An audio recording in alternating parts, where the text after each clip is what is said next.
เราะห์มานิรเราะฮีมด้วยพระนามของอัลลอฮ์ผู้ทรงกรุณาปราณีผู้ทรงเมตตาเสมออุลวัลลอฮุอะฮัดจงกล่าวเถิดมูฮัมหมัดพระองค์คืออัลลอฮ์ผู้ทรงเอกะ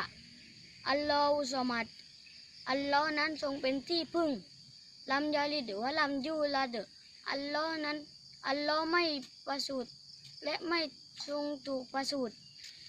วะลัมยะกุลละฮูกุฟุวัลอะฮัดและไม่มีผู้ใดเสมือนพระองค์